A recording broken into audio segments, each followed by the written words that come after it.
BFM TV face à face. Apolline de Malherbe. Il est 8h32 et vous êtes bien sur RMC et BFM TV. Bonjour Marie-Hélène Toraval. Vous êtes la maire de droite, d'hiver droite comme on dit, de Romans-sur-Isère. Vous nous direz d'ailleurs de quelle droite exactement il s'agit. Vous faites partie de ces figures qui ont émergé à la faveur de ce drame, le drame de Crépol, juste à côté de Romans-sur-Isère. Les figures des maires qui, l'an dernier, soit au moment des émeutes, soit au moment de ce drame et de la mort de Thomas, le maire de la Île-et-Rose, Vincent Jeanbrun, le maire de Grigny, Philippe Rio, ont porté une voix, et c'est ce que vous considérez aujourd'hui, porter la voix de cette France silencieuse. Jusqu'où porter cette voix d'ailleurs? Je vous poserai la question dans un instant, mais d'abord, cette triste réalité qui vous poursuit. 4e fois que vous êtes menacé de mort. Un jugement a d'ailleurs déjà été prononcé, mais d'abord sur cette dernière menace de mort dont vous faites l'objet, de quoi s'agit-il? Il s'agit d'une menace de mort, donc la 4e, comme vous l'avez précisé, qui me laisse le choix de ma mort, soit une rafale de Kalachnikov ou la décapitation. Voilà les termes qui étaient utilisés. Donc j'ai porté plainte, comme je l'ai fait sur les 3 précédentes fois. Puis je voulais saluer aussi le travail qui a été celui de la police judiciaire, puisque sur deux des menaces, les auteurs ont été interpellés. Et je voulais vraiment saluer le travail qui avait été fait. Interpellé, l'un a déjà été condamné, l'autre est en attente de jugement. L'un a été condamné à 8 mois de prison ferme. Il était bien connu des services, il avait déjà eu des condamnations, il était allé en prison, il s'était converti en prison, il était impliqué dans des alertes attentats. Et le second aussi était connu des services de police et avait déjà eu 3 condamnations déjà pour menace de mort. Et il sera, lui, jugé en février. Il est incarcéré en ce moment? Il est en détention provisoire et il y a eu un report de l'audience. Et l'audience s'opérera le 5 février prochain. Vous avez dit du premier qu'il s'était converti en prison. Si vous mentionnez ça, c'est que vous considérez que ça dit quelque chose du profil? Parce que je pense que ça pouvait dire quelque chose du profil au regard des événements de Crépol et de l'agression qui s'est opérée, de Thomas qui a été assassiné, notamment par des individus qui avaient des origines maghrébines. Vous pensez clairement que ça... C'est-à-dire vous dites les choses comme ça, aujourd'hui? J'ai donné tous les détails et j'ai donné aussi quelles étaient les caractéristiques de la personne qui avait été interpellée. Et en prenant le parti, en quelque sorte, de la famille de Thomas, qui d'ailleurs demande à ce que la mention de racisme soit considérée par la justice, qui n'est pas, au moment où on se parle, le cas de racisme anti-blanc. En prenant ce parti-là, vous pensez que ça a fait de vous une menace? Enfin, une cible, pardon? Je pense que... très probablement, ça a pu jouer, notamment dans la cible, mais pas uniquement. Les condamnations qui ont donc déjà eu lieu, celle-ci qui est en cours, est-ce que quelqu'un a été identifié dans la toute dernière menace dont vous nous parliez? J'ai porté plainte hier, donc il faut laisser le temps à la police judiciaire d'intervenir. Il faut savoir aussi, lorsque ces menaces arrivent via les réseaux sociaux, c'est nettement plus compliqué pour eux, mais ils y arrivent. Mais ils y arrivent, ils remontent le fil, comme ça a été prouvé en effet par ces deux, la première condamnation et la deuxième arrestation. Marie-Hélène Toraval, est-ce que vous avez peur aujourd'hui? Est-ce que ça a changé votre manière de dire les choses, de vivre votre quotidien? Est-ce que vous êtes protégée d'ailleurs? Je n'ai absolument pas peur, je l'ai dit à plusieurs reprises, je ne regrette aucun de mes propos. Et si c'était à refaire, je referais la même chose. Ce que je n'avais pas supposé, c'est que mes propos aient un tel retentissement au niveau de la population et que je sois aussi soutenue. Donc c'est ce que j'ai pu constater. C'est vrai que je me retrouve dans une situation à porter une parole, mais ce n'était pas mon initiative de départ. Moi, mon initiative, elle était en tant que maire de dénoncer une situation que je constatais et de l'expliquer le plus clairement possible, avec les mots aussi qu'il convient d'utiliser. Et je veux dire, il faut pas cacher la poussière sous le tapis, il faut dire les choses comme elles le sont. Il faut dire les choses comme elles sont. Ça veut dire que d'un côté, vous êtes menacé, de l'autre, vous dites être soutenu. Ça s'est manifesté comment, ce soutien? Il est politique, il est de la part de la population, à la fois dans la Drôme, ailleurs? Il est très largement dans la population. Ça dépasse aussi très largement les périmètres du territoire qui est le mien. Il suffit de se reporter, ne serait-ce qu'aux publications que je peux faire sur les réseaux sociaux. Enfin, vous le voyez même au travers des publications que vous faites lorsque lorsque nous discutons ensemble. Ces propos aussi ont été salués par le monde politique. J'ai eu David Lisnard hier soir au téléphone. David Lisnard, c'est le maire de Cannes et c'est le président de la représentation des maires de France. Oui, tout à fait. Donc nous en sommes entretenus. Et je sais que la protection des élus, pour lui, est un combat qu'il mène. Et il sait aussi nous défendre et faire en sorte que le droit aussi et que les possibilités qui sont les nôtres évoluent. Donc ça, c'est vraiment à saluer. Et puis, j'ai reçu des encouragements de tous bords. Il y a même des encouragements d'anciens maires que j'ai reçus, d'anciens maires communistes. Je voulais quand même le dire parce que finalement, ils ont œuvré sur des villes et finalement sur des situations qu'on partage et des constats partagés. Le constat aussi de l'échec de la politique de la ville qui a été menée jusqu'à présent en est un cruel constat. Le problème de la politique de la ville, la question aussi de tous les bords politiques. Je citais tout à l'heure le maire de Grigny, Philippe Rio, qui est lui-même communiste et qui régulièrement parle des choses dont vous avez parlé, de la question de la difficulté aussi de l'autorité. Vous faites partie de celles qui ont voulu remettre la question de l'autorité au cœur de tout. Vous avez entendu les vœux d'Emmanuel Macron. Oui. Il parle de l'autorité, il dit il faut poursuivre le travail qu'il estime avoir déjà commencé, d'autorité, de service public. Comment vous avez réagi à ça, vous? Qu'est-ce que vous envoyez sur le terrain? J'en vois pas énormément de choses parce qu'aujourd'hui, je trouve que l'autorité, elle est mise à mal. Donc, il ne s'agit pas de dire le président a fait ou n'a pas fait. C'est-à-dire aujourd'hui, ceux qui doivent exercer cette forme d'autorité, ont-ils la possibilité de le faire sans être menacés? Je prends par exemple la situation qui est celle des enseignants. Est-il normal qu'un enseignant se retrouve face à un parent mécontent et qu'on en vienne à la violence? Première question. La seconde question, sur l'autorité, mais laissons faire déjà les autorités, comme le sont la police nationale, comme la gendarmerie, pour qu'ils puissent faire œuvre d'autorité. Vous avez l'impression qu'on ne les laisse pas faire? Excusez-moi, mais lorsqu'il s'agit d'un refus d'obtempérer, s'il faut qu'ils commencent à calculer avant de se manifester sur un refus d'obtempérer, de savoir s'ils ne sont pas trop près ou trop loin, ou s'ils ne vont pas se retrouver en garde à vue à l'issue de cette interpellation, comment voulez-vous qu'ils travaillent dans des conditions qui font que l'autorité est restaurée? Non. Donc, déjà, mais vous avez aussi des drames. Vous avez la mort de Naël, bien sûr, qui est devenue très emblématique, qui est un refus d'obtempérer qui a très mal tourné. Vous estimez que c'est la faute de Naël parce qu'il ne s'est pas arrêté? Ou est-ce que vous considérez que c'est la faute des policiers? Comment vous voyez ces moments-là, ces drames qui se jouent? Moi, je ne vais pas aller juger de l'opportunité ou de qualifier la situation qui s'est opérée pour Naël. Ce n'est pas mon rôle. Oui, mais quand vous parlez de la question du refus d'obtempérer... Je vous parle du refus d'obtempérer. Je parle de cette situation qui a évidemment embrasé la France. Il y en a des milliers par jour. Hein. Je veux dire, c'est le quotidien. C'est même devenu un sport national. Non, mais il faut arrêter. Ça, ce n'est plus entendable. Donc, laissons faire déjà à ceux qui sont en charge de la mise en œuvre de l'autorité sur le terrain, eh bien, qu'ils puissent le faire dans les meilleures conditions possibles et qu'ils ne soient pas inquiétés de savoir s'ils vont se retrouver en garde à vue ou pas par rapport... la question de la légitime défense des policiers, pour vous, il faut qu'il y ait une présomption de légitime défense des policiers? Bon, moi, je pense que c'est important. Il faudrait une présomption. Aujourd'hui, c'est une des propositions du RN, mais vous la reprendriez à votre compte. Mais il n'y a pas de position du RN ou de je ne sais qui. Il y a des propositions de gens qui sont sur le terrain. Donc, à chaque fois qu'on a une proposition, s'il faut aller la cataloguer dans je ne sais quel parti, on s'en sortira jamais. Et je vous dirais aussi que la population met son contre-fiche. Ce qu'on veut, c'est des solutions. Et pour avoir ces solutions, un plan d'action. Voilà. Ce serait quoi le plan d'action de Marie-Hélène Teuravall? Alors, Marie-Hélène Teuravall n'est pas présidente de la République, donc je pense que le président de la République a fait ses vœux. Il a parlé de réarmement.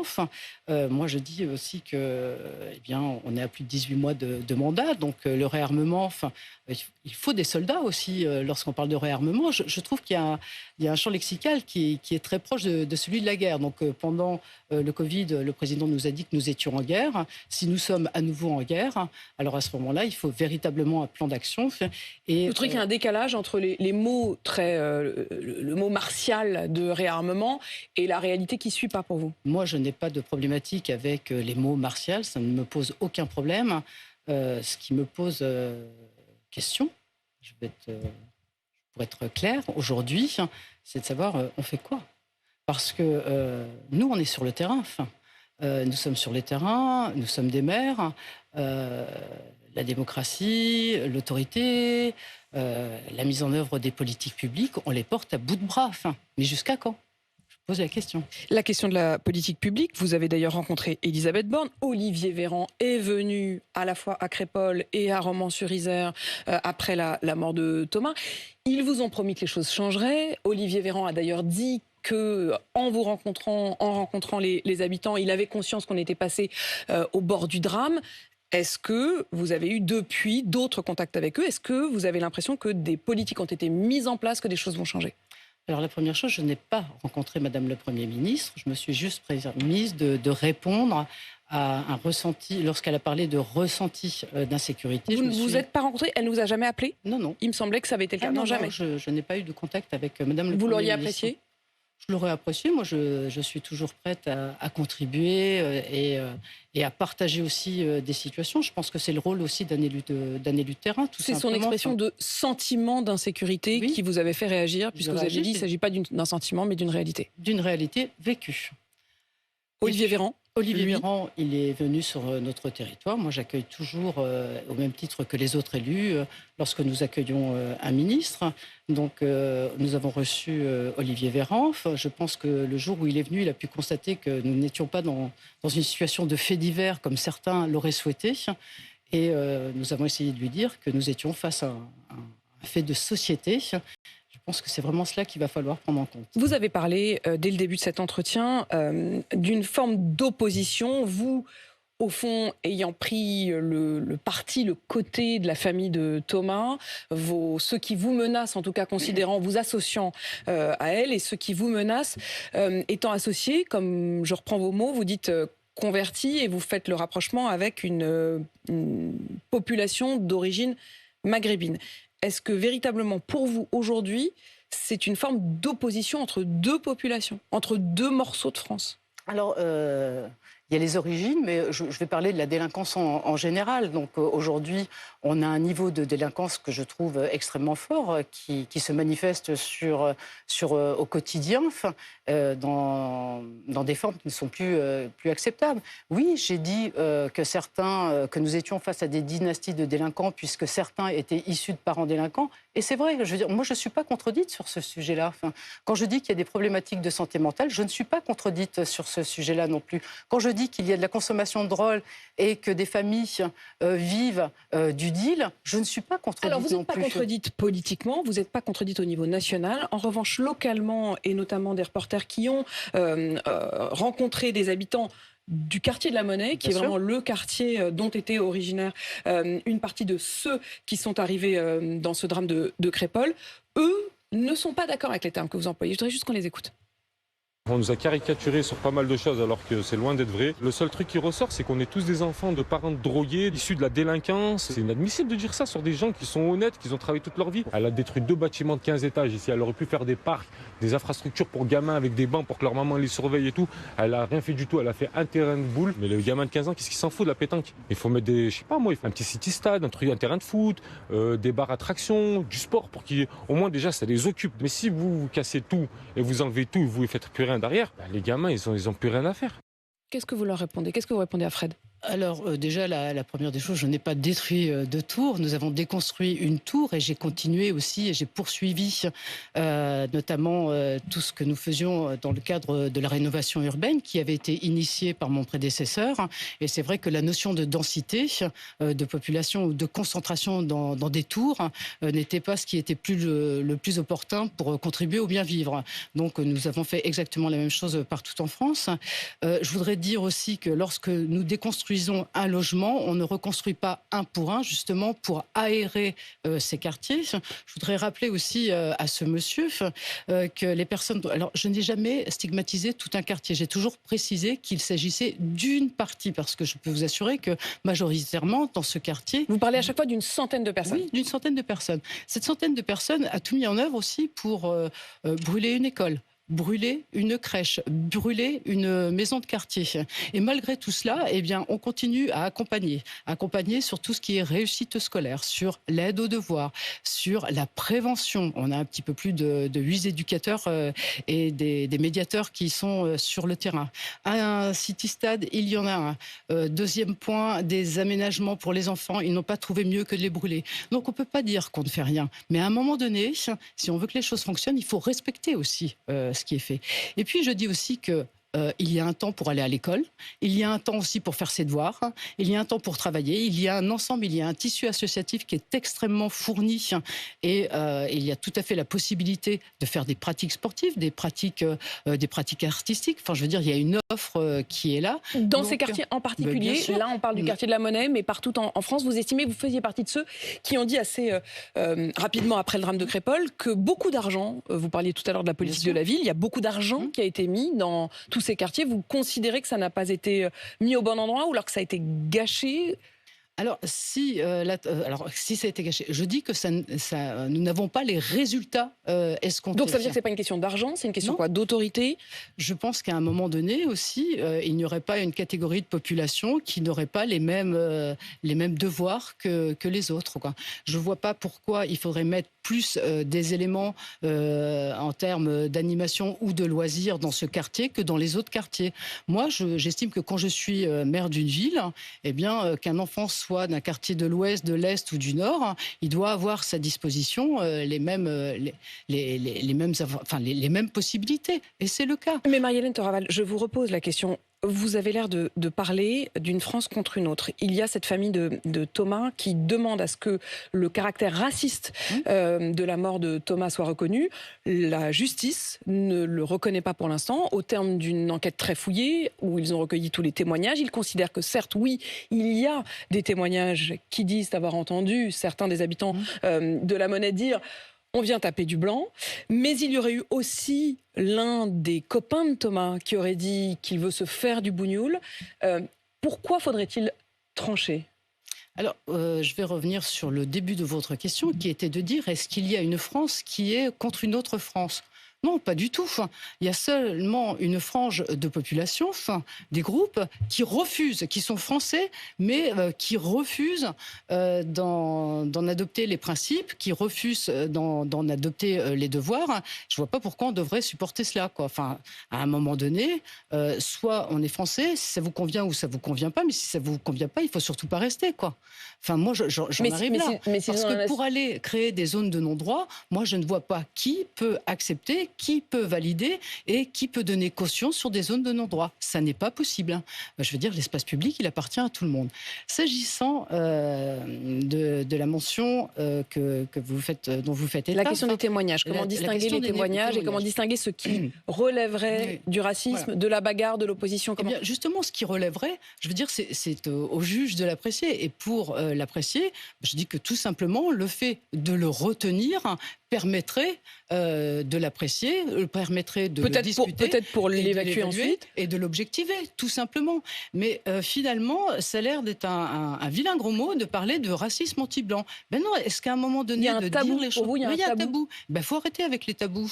Parce qu'avec des tabous, c'est pas comme ça qu'on construit une société. Je suis désolée. Il faut mettre les choses sur la table, tout simplement. Qu'allez-vous faire de cette parole dont vous estimez désormais être aussi la dépositaire ou une forme d'expression? Vous disiez tout à l'heure que David Lisnard, le maire de Cannes, qui est un maire UMP, enfin LR, vous avez vous-même été longtemps UMP, puis vous êtes passé Horizon, Édouard Philippe, non? Je ne suis pas cartée. Vous êtes aujourd'hui sans étiquette? Je suis sans étiquette.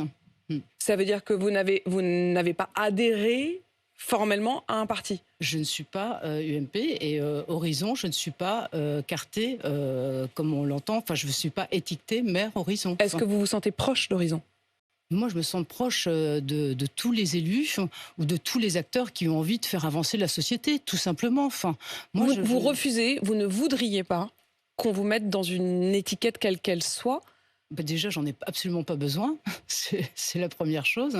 Moi, j'ai pas besoin d'une étiquette pour exister. Après, il y a des gens qui ont vraiment ce caractère militant et je trouve ça formidable.